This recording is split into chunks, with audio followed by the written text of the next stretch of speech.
official back of the winter quarter. So the schedule for spring is coming soon, but we have an exciting lineup of speakers for the spring. But we have an unofficial but exciting extra talk on Wednesday by Michael McCullough from the University of Miami, and he's going to be talking about cognitive systems for revenge and reconciliation. His talk is going to be from 12 to 1:30 on Wednesday, so in this room at the regular time, just on a different day. So be sure to be here for that on Wednesday. Is there food? Yes, there will be food. And today I am pleased to welcome Ivy Pike, who's here from the University of Arizona, and she's going to be giving a talk on embodying violence and the biocultural approach. I will let her introduce the full title. So welcome, Ivy. Thanks. All right, so a couple of caveats. What I'm going to subject you to today is my efforts to blend evolution with social justice. So, trained as a biological anthropologist, I absolutely, and don't need to persuade this room, believe that all human biology really makes the most sense when viewed from an evolutionary perspective. That much of my early work focused on the ways in which context-patterned biological experience was still very much rooted in evolution. But what I'm finding is that the contexts I work in are so extremely marginalized that the need to sort of make a case to much broader audiences, to make a case for the social justice part of the work that I do has become more important. So as this sort of evolutionary trained biocultural anthropologist, I've tended to wear two different hats, right? There's the publication you do that speaks to evolutionary audiences, and then there's the publishing you do that speaks to more public health, global health kinds of audiences. And I feel like you can decide if I convince you, but I feel as though this is a really critical time in academia and in epidemiology and global health to make a case for evolution in this larger global health disparities literature. So the reason I feel that way, I'll give you some background here in a moment, but what I'm trying to do is really find a way to blend these two perspectives, to add evolution to a social justice, global health kind of perspective, and see if there isn't something that we can really, that doesn't, well, what I'm really trying to say is I firmly believe evolution can really add something to global health research, but that we're missing opportunities to make that case. And so these are my first steps to really try and blend these two kinds of perspectives and take this work to bigger audiences and see what it looks like all around. So now, why is it an opportune time? It's an opportune time because there is this huge growing area of research called health disparities in the West, triggered by work such as work by Kawachi, by Wilkinson, by Davy Smith, that looks at gradients of health based on income. So this income inequality research. Very social epidemiology based, very powerful stuff. It's really very clear there. The work on racial inequality has been quite clear. The impact on gender inequality is a little less powerful, but seems to be a pretty clear result. And then income inequality gradients are just super robust across many, many, many data sets and across huge spans of time. So, well, not huge in evolutionary terms, but anyway. All right, so we're thinking about these kind of patterns of inequality and gradients of inequality, but that work, while powerful in the West, has not been taken to the global health stage. And there is this growing plea within even the World Health Organization to unpack those social determinants of health. All right, what that essentially means is we need to spend more time intellectually placing bodies in context. What are the precise mechanisms in local environments that create differences in biological experience? And anthropologists have for a very long time been thinking about pathways to embodiment, but biological anthropologists tend to think of pathways to embodiment a little differently than is true for sociocultural anthropologists. So I'm just trying to sort of work my way through what it is anthropologists really can bring to this discussion of placing bodies in context. And I think we actually have an incredible amount to offer social epidemiologists. I'm just going to kind of give you a couple of case studies from my work to show what I think we can do with this. The first part is previous work from the 90s, much more reproductive ecology, women's reproductive ecology based. And then the second part second case that I'll present is from more recent research that I'm conducting on endemic violence. And it's fairly tentative, well, not tentative, but it's preliminary data. So in some ways, I'm kind of hitting you with a data blitz rather than hardcore results, but data blitzes are fun too. I hope you agree. All right, all right, integrative perspective, bodies in context. Context then, we'll take a step here and I'll set the stage for how complicated unpacking context really is.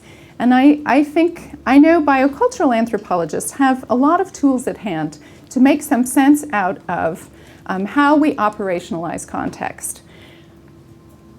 One of the things that's very difficult when you're taking a look at the impact the social environment has on biological experience is getting at testable pathways, right? And the second point there is also that clearly link cause and effect. So you need these testable pathways, preferably hypothesis-driven, because this is social epidemiology in the end, right? We are trying to really get at this, but that's also compatible with evolutionary theory as well. We want hypothesis-driven, testable pathways, and they need to be inclusive. In other words, you need to be able to rule out alternative hypotheses, but they can't be so ambitious that there's no way you'll fail, right?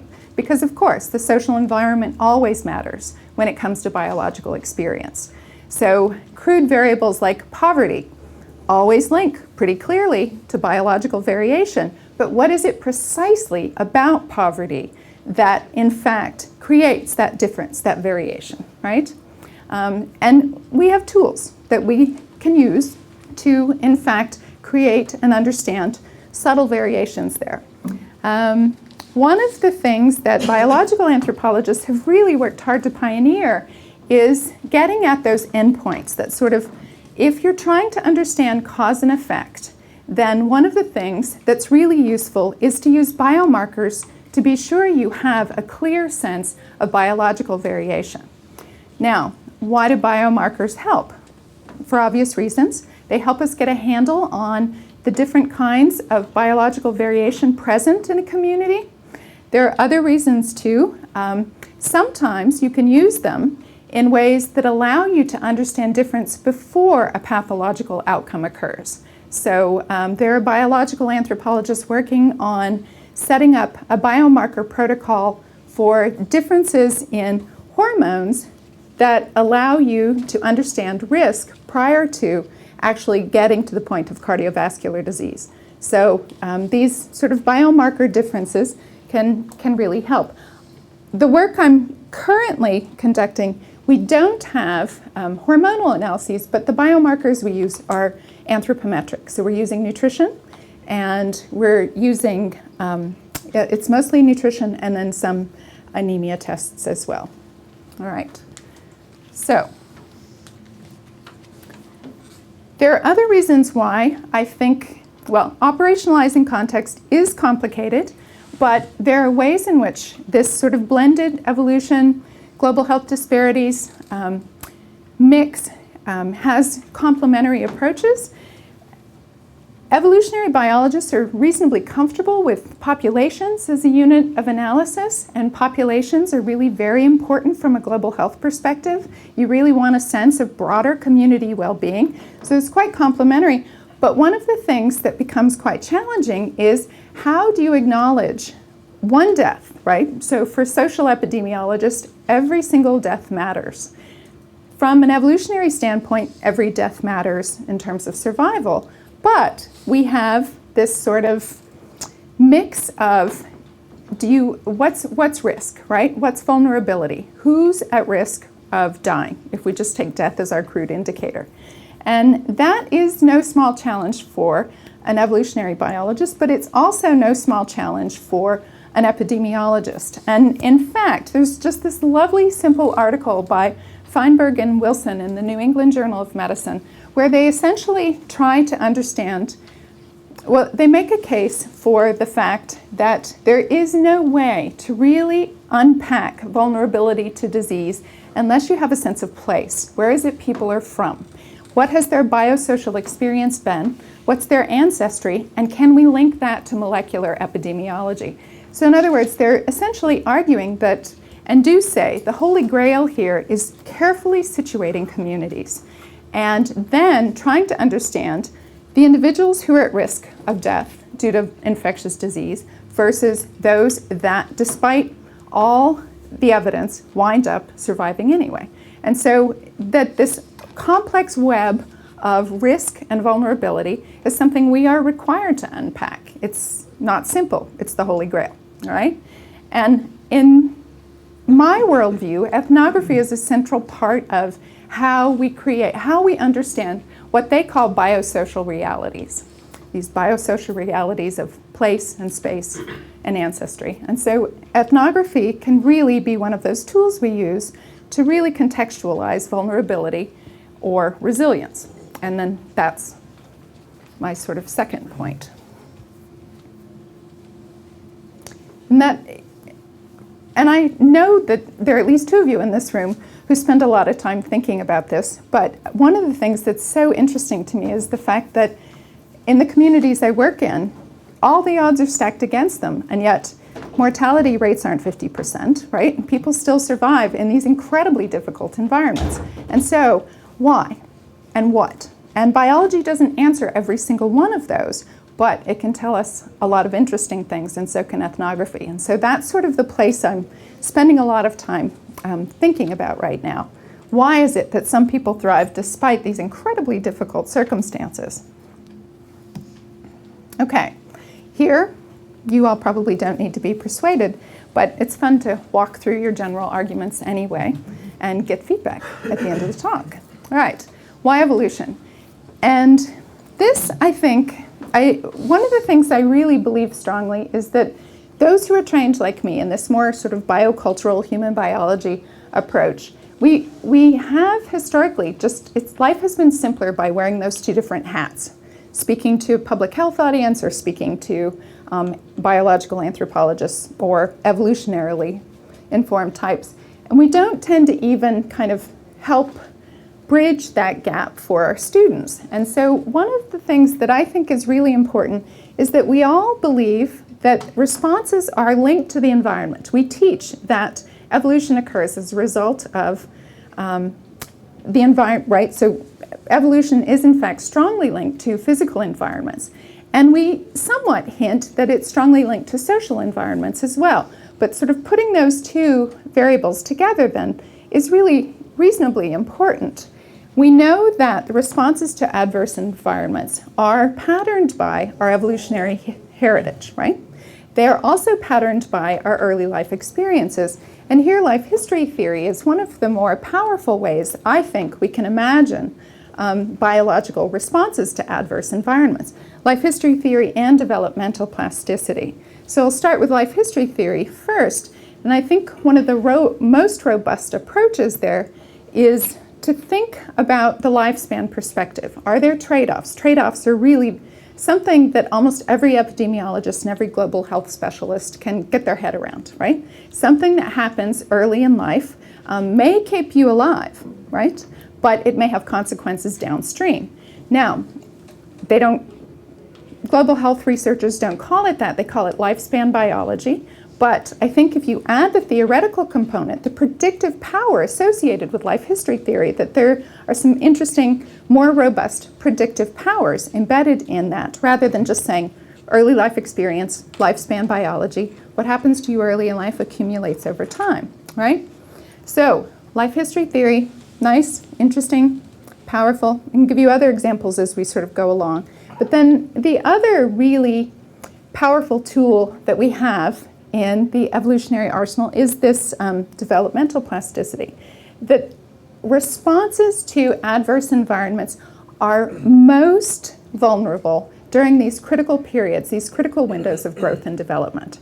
And so the earlier that this process starts. And what life history theory teaches us is it's intergenerational as well.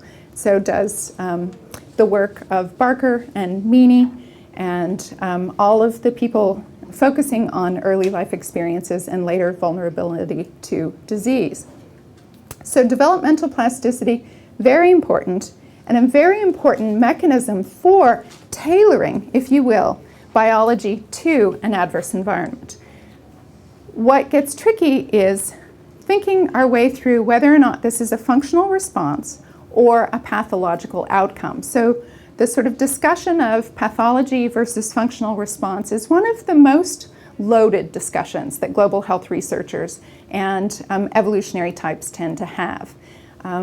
But in fact, functional responses are predictive given evolutionary theory. You can predict them. And if you add predictive power to global health, then you have very different kinds of intervention strategies, I think. Life history theory suggests a very different intervention than a single pathological outcome of, say, low birth weight, right? That intervention looks very different if you pack it in the middle of life history theory. So I'm making a lot of assumptions of familiarity with life, early life experiences. So if you ever have any questions, you can tell, you can interrupt me and I can find my way back. So feel free.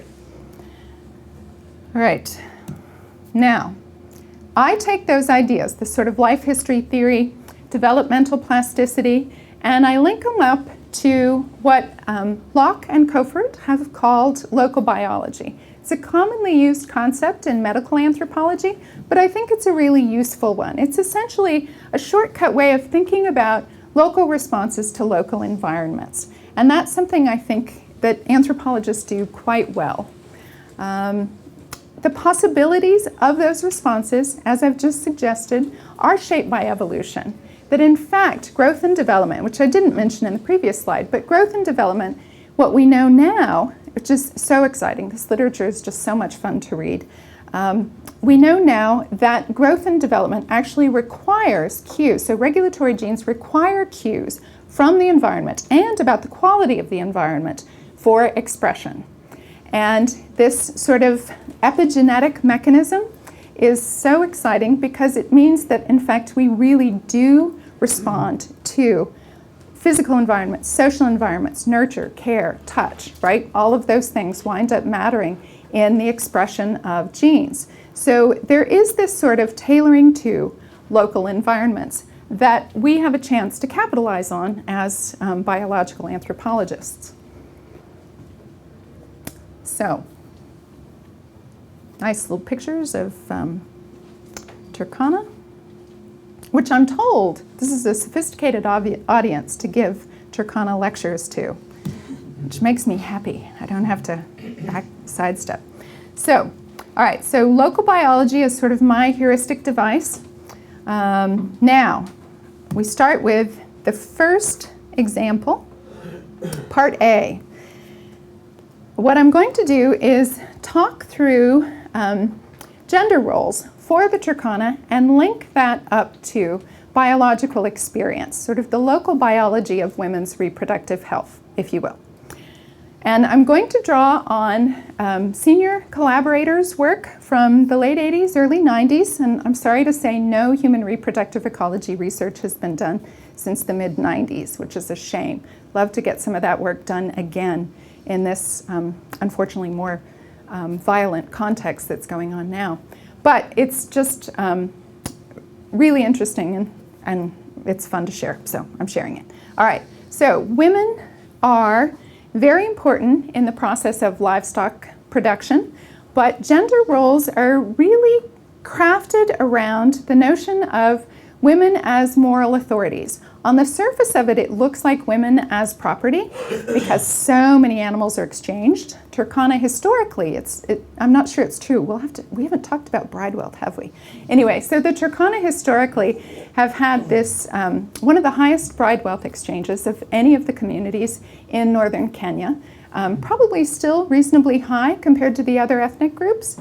So it sort of looks like women are property, but in fact they're this sort of core moral authority. Women as moral authority what does that translate into? It translates into something really pretty interesting. It translates into the right to protest, right? When the community is suffering, it starts with children. The children are suffering, women can march and tell the men, children are hungry, time to start killing animals.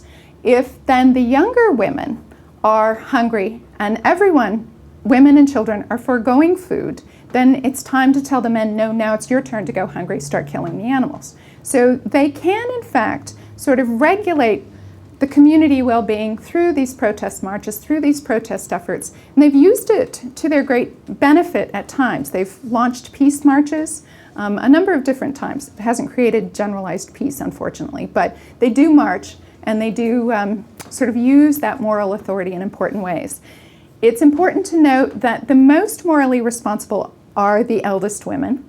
This is a polygynous society, so there are rules about how co-wives should interact, but sometimes they're followed, sometimes they're not. If you're a senior co-wife, your benevolence is important. Your sort of moral responsibility is high, but it doesn't always translate that way, and we'll look at some of that data in just a little bit. Women are central to livestock production. These large polygynous households and the labor of the children, all very important. You just can't keep large herds without all of that labor in the household. So critical for livestock production, moral authority. I should have flipped those around, shouldn't I? Sorry. I just talk from whatever bullet point suits me at the time. That's not always the best talk strategy. Women's status is very much linked to the status of their husband in a community. So marrying well matters quite a bit. Marrying a well-regarded husband is important. It means that you're often stuck with a man that's much too old in a young woman's opinion, but social status is strongly linked to the respect that your husband has in the community. The other way to earn considerable respect is by being a good mother and a successful mother. So it's not just that you have lots of children, it's that you've raised lovely children. You've raised respectable, wonderful children. So this sort of sense of women's social position is very much linked to fertility and livestock production. And that sort of valued expectation plays out in terms of women's biological experiences. I should say that completed family size for the Nisan-Yoka Turkana in the early 90s was 7.1, so reasonably high fertility, despite what you'll see as reasonably marginal nutritional levels. So high fertility, again, makes sense, right? This burden of reproduction is fairly high because women's social position is really very much linked to, children. Okay, so this is the work of Leslie and Fry, and then I've also added in some of Paul Leslie's later work on reproductive function and weight. All right, so percent rainfall, percent conception. The important point here is, it helps if you point the laser pointer the right way. All right, so peak milk yield, there's a lag here of about 3 months, right? It kind of, cows start to conceive and reproduce. Goats and sheep are really the fast reproducers, so milk production starts fairly quickly after the wet season begins. Then there's about a 3-month lag for women's weight. Peak weight is right here. Lowest weight is here. Women lose approximately 6% of their body fat over the course of the dry season because water holes are further. The actual work required to keep the herds in the dry season is more demanding, and women are doing most of that labor. And so you find this sort of 6% reduction in body weight, then you get a spike in terms of rebound, and with that then you also get peak conceptions, and that's driven by changes in follicle stimulating hormone and luteinizing hormone. So you get a very strong and powerful impact of LH and FSH on conception there. LH seems to rebound right about here. So interesting sort of 3-month lag time between peak milk yield, women's sort of physical condition recovering, and then conceptions occurring. So it's very strongly related to physical environment, less influenced by the social environment, interestingly. And this is one of the few communities where that has been documented. It's partly because women are in reasonably marginal nutritional condition. And so you get this pretty strong suppressive effect of weight loss. So that's one area. Now, gender roles and biological experience. So my work focused more on pregnancy and pregnancy outcomes.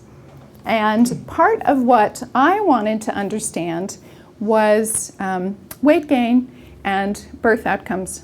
We had no idea whatsoever about infant mortality. We knew that pregnancy loss rates were reasonably high in this community, somewhere around 35%, but didn't really understand what birth weights look like. So I will confess that birth weights among nomadic pastoralists was probably not the best idea for a dissertation topic, but somehow or another I did manage to follow 69 pregnant women around and only 25 birth weights, but I'm impressed that I managed that. So it's also, never mind. Anyway, I'm not really sure. I don't think I would let a student go out and follow nomads around and collect birth weights, but that's okay. So one of the things that became very, very clear is that so there was a sample of 150 women, and I detected pregnancies in 79 of these. 69 managed to continue on to delivery. So of these 69 pregnancies, there were households where social support was perceived to be incredibly powerful. And so I used the standard instruments. I talked about perceived social support and then had them do these sort of circles of support. Who do you go to first? Who all can you rely on? And the women who said they felt well supported in their household were the women who in fact wound up with a very, very clear pattern of the highest third trimester weight gain. Now I should say that the average weight gain over the course of an entire pregnancy was only 6.4 kilos. So 12 pounds weight gain is really low, right? So it's a low weight gain in general. These pregnancies should have been at risk, just full stop, right?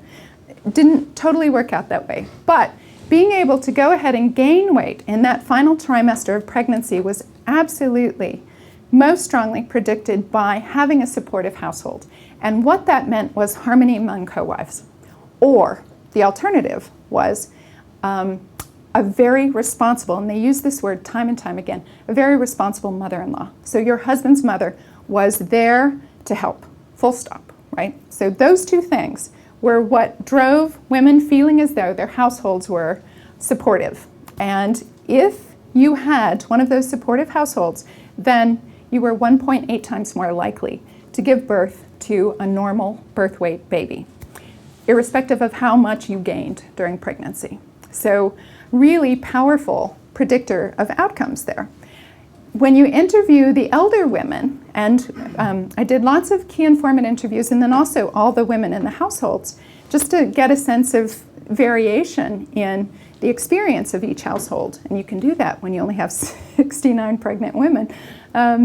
One of the things that I found is that women, the elder women in the household, the first co-wife or the mother-in-law, would all talk about the importance of making sure that younger wives were cared for during pregnancy, during lactation, that it's their responsibility to make sure that all of the household thrives. And it was just very clear and very powerful and really quite interesting. I feel like that sense of responsibility also plays out into reducing risk for maternal mortality. And I'll give you another reason why I think it's quite impressive. Remember, this is a place with absolutely no access to health care at the time, no prenatal care whatsoever. Women give birth in their homesteads and sometimes with an elder woman around and sometimes on their own. Just depends on when they go into labor. I used the sisterhood method, which is a method that's been used to calculate maternal mortality in communities like this one, reasonably remote, limited access to health care. Sisterhood method for maternal mortality, I conducted 150 interviews, and then each woman walks through all of her sisters, and if you feel like there's enough of a sense, you can ask them about all of their maternal relatives as well. And some women were comfortable with maternal relatives. Most were obviously very comfortable talking about whether or not they'd ever lost a sister in their due to pregnancy, or if they'd experienced maternal mortality, basically. 150 women interviewed, 1,375 women were comfortably defined, and only 27 of whom could very clearly be defined as having experienced maternal mortality, so death within the first 2 months following pregnancy. You could be less conservative and pull it all the way out to about 3 or 4 months, but we kept it fairly conservative to 2 months following a delivery. That's an incredibly low rate of maternal mortality for a community like this that's so poorly integrated. A community on the other side of Lake Turkana was evaluated by Rebecca Sears, and maternal mortality rates were actually quite a bit higher in the community that she worked with. But I will add the caveat that they circumcise, and so maternal mortality rates tend to be a little bit higher where female circumcision occurs, and the Turkana don't circumcise. So I can't partial out that possibility for explaining maternal mortality, but I can tell you that when I would show up after women had delivered, one of the things that would happen is I would ask if any perineal tearing had occurred. And the first few times I asked that question, women just said, What, what are you talking about? And no one admitted to tearing during delivery, which I thought was very strange. So in the process of interviewing all of the senior women who would attend births, they said, oh no, you do not tear. It's very shameful. That means you love sex and you don't like children, and then we have to chastise women who do that. So the process of what women do to prepare for delivery is massage, which is what midwives do in this country to help women prepare for delivery. So they do a perineal massage. Some women described breathing carefully. Some women said that every time they saw an old woman coming near them when they were delivering, they were afraid they were going to be beaten, so they'd panic and just calm down. They'd panic first, calm down, and do their best to make sure that nobody tore during delivery. And so this process of essentially what I argue is that it's helping to avoid sepsis, right?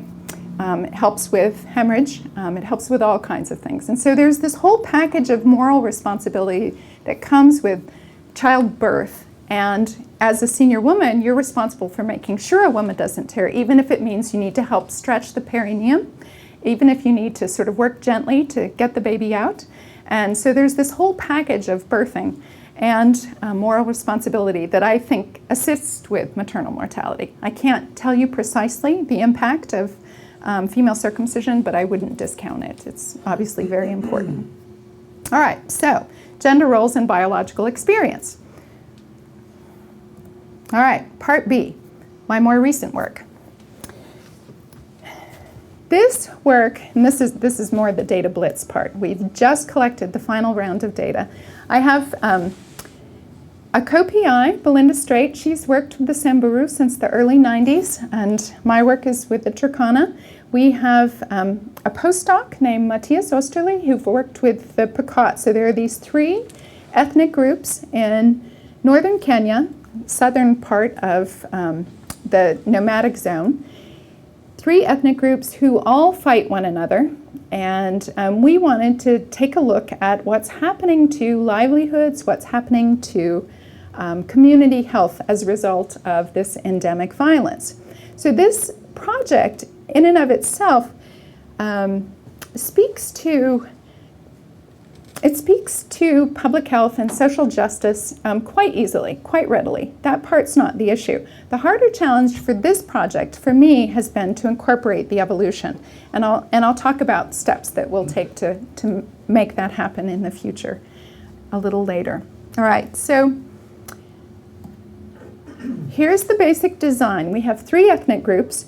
We've chosen 6 field sites, 1 highly affected and 1 less affected by violence for each of the 3 ethnic communities. We're using it as a sort of case control, because again, I'm supposed to be deriving testable pathways with cause and effect, right? Turkana, Pokot, Samburu, that very crude circle there is essentially Suguta Valley in northern Kenya. And this is the place at which all 3 of these herding communities vie over access to both dry and wet season grazing. It's a point of great conflict. Lots and lots of large-scale attacks, although now I'm starting to rethink what I mean by large-scale attacks after talking to Sarah. So, okay. This interrating generally believed that the Pokot are the most aggressive. They set the stage with essentially terrorist acts in the mid to late 90s, including opening fire in primary schools and killing primary school children, opening fire in maternal and child health clinic lines, just spraying down women and children in pretty horrific ways. Those terrorist attacks are much rarer now, much less common, gratefully, but the sort of inter-ethnic rating is absolutely ongoing. This general area has somewhere around 600,000 nomadic pastoralists kind of all coming together. Not just the Suguta Valley, but this, well, I have a pointer. This whole zone right around here is reasonably large, and I'm just sort of focusing on a smaller area of it. We have 30 households in each of the 6 sites. We've followed them over 4 rounds of data, 2 full years, and our sample size is mostly children, but it's there at the bottom. Here are the pathways of experience. These are our proposed pathways. Reasonably obvious. If you have AK-47 raids, you can make some pretty quick and simple assumptions about the direct consequences of that violence. We have documented the number of fatalities versus deaths. Haven't analyzed those data yet. It's tricky data to figure out what to do with. Physical injuries, we've also documented. The other thing we're very interested in and have tried to assess is the trauma, the sort of mental health, the psychosocial consequences of living in essentially a war zone. That has wound up being a huge challenge and needs a lot more work. The indirect consequences we assumed were absolutely changes in access to livestock. One of the things that emerged over the course of ethnographic interviews is that if you were someone who's had your livestock taken away, then for the Turkana and the Pokot, you aren't Turkana or Pokot anymore. You've essentially lost your identity. You've lost your personhood. You were just one of those people who begs in a town, right? So the stakes seem really high. If you no longer even get your ethnic identity, the sort of associated distress we assumed would be reasonably high.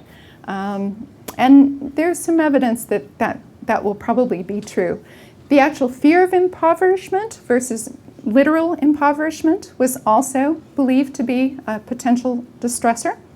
And absolutely, we know without a doubt that if pastoralists do not have access to livestock, then nutrition suffers. It's just one of those well-documented consequences. And so we also needed to take a look at changes in nutrition levels. The other part that we knew from previous ethnographic work might matter was displacement and residing in areas where people didn't know the resources quite as well. They didn't know the local foods. They couldn't collect the same. Women talked about this a lot in the 90s. Well, these raids have displaced us, and now we can't collect those foods we use when the dry season comes. And so this sort of change in what they could collect, what they could rely on when times were difficult was an important concern for women. Access to health clinics, very much dependent upon how safe a town was. And then shifts in social networks, being able to rely on people who've also lost many of their animals as a result of these raids. So just trying to kind of create these pathways of possibility and look at the outcomes. I've talked about these a little, but we've collected the psychosocial health data and the self-report questionnaire. We've done some functional assessments of emotional well-being as well, working on how to evaluate those data best. Nutritional surveys, all the members of the households, infant all the way through to seniors, and across multiple rounds. So this is just a sort of crude indicator of marginalization. None of the women in the Turkana or Pokot highly affected sites have been to school at all, can't read and write. The fact that the less affected site for Turkana has some women who are educated should tell you that there were a few who've been in those areas. They're a little more settled. They're not quite as nomadic as would have been true at another site. We just had an incredibly difficult time finding a Turkana site that we could get to without our own lives being in jeopardy, that we could get to that wasn't affected. And so it's the best compromise we could come up with. There were attacks on the outskirts of this area, but in general, it was reasonably safe. All right. I like to use children as one of the more sensitive barometers of how a community is doing. And so these two charts, which aren't terribly legible, sorry, are for under fives. And this one here is the weight for age Z-score, and I've used the World Health Organization Z-scores, which are a slightly better match, but even for pastoralist children are pretty linear, so they tend to be fairly thin and fairly tall. And so these reference standards are hard to use for pastoralist communities, but this is, the best we have. And weight for age Z, these bars show normal, and it sort of shows you here that there are an incredible number of children who would be considered undernourished. Below 4 standard deviations is severely undernourished. So we do have some children in Pokot and Turkana that are severely undernourished. BMI for age, the pattern's reasonably similar. I should say that there are no significant differences across communities, and that surprised us. It looked like, if you just walk in, it looked like the Turkana might be doing worse than everyone else. But in terms of under fives, we didn't find that to be true. I will also tell you that I'm in the process of analyzing the third round of data, and the means for both of these variables goes up quite a bit. And the reason that's true is this was the 2009 drought, one of the worst droughts that's happened in probably 20 years. So we expected the Pokot children would be better buffered because they have considerably more animals than is true for the other two ethnic groups. But they kept the animals far away, and they wouldn't take off anything from the herds, just too afraid of losing everything in the middle of this drought. So in fact, children were struggling, and these scores clearly show the means are really sort of right at the line of what moves to undernourished. But the third round is looking a little better, which is good news, in my opinion. Okay. Here are adults. We're using body mass index, and the first thing that should pop out is these are pretty low BMIs. So normal is 18.5 to 22. That's considered a normal weight for height, and these means are reasonably low. The Turkana highly affected site is significantly lower than all the other sites, but there are no significant differences between men and women or any of the other groups. So this Turkana highly affected site is very worrisome. Those are worrisome BMIs for women in particular. 15.7 is quite low. And again, this is the drought. So I haven't analyzed the adults yet. I'm hoping that this is just a reflection of drought and not the state of being. I'll also point out that the Turkana highly affected site has essentially become an IDP camp, an internally displaced people's camp. It's sort of where where communities, households are dropping women and children to try to keep them a little safer than would be true out in the bush. Percent anemia for the highly affected sites. Again, a little higher than I would have predicted. These are not good indicators. Severe anemia for the Turkana is higher than you would hope. The age pattern matters here, and I'll talk about that in just a second. So these are sort of our crude community indicators of how groups are doing. And it's a little discouraging, but much, I hope, is driven by the first 2 rounds was driven by the drought. So anemia wound up being highest among the Turkana sample. It also, not surprisingly, was highest among pregnant women, and elder men were the surprise to us. So in all communities, being an older male over the age of 50, sorry, that's just the best we can do with pastoralist groups. So elder men over the age of 50 were the next most likely to experience anemia. And we didn't fully understand it, but we're hoping that this quote is part of the answer here, part of the ethnographic answer to why elder men aren't doing so well.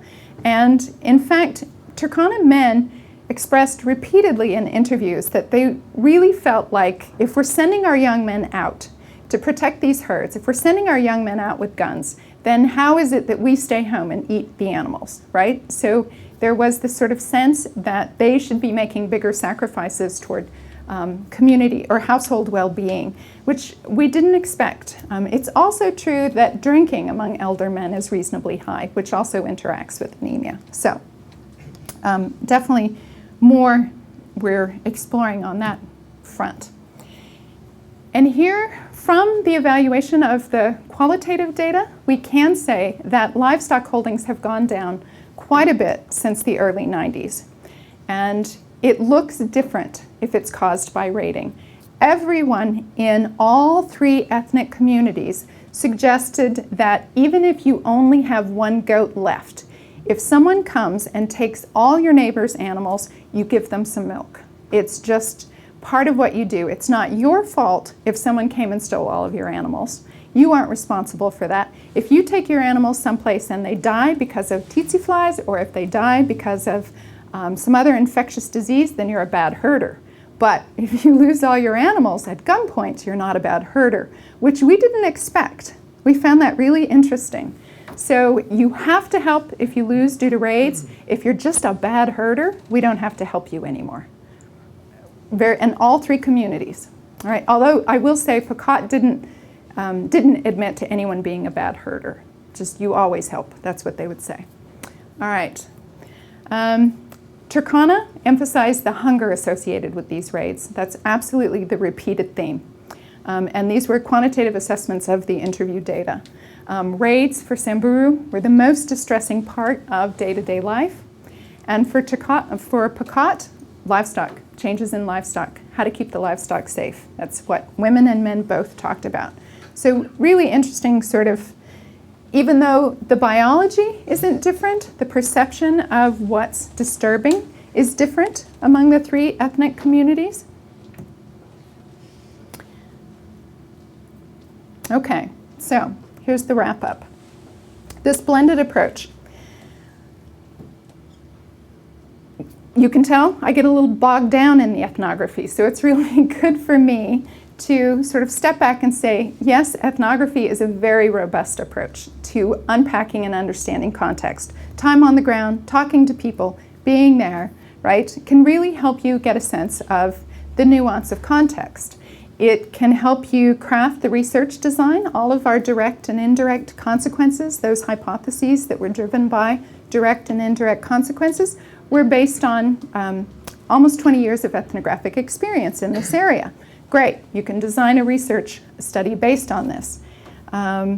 Obviously, ethnography is great for interpretive value, but it isn't the easiest way to reach these large global health arenas. The Bulletin of the World Health Organization doesn't care that the Pekot are worried about access to livestock.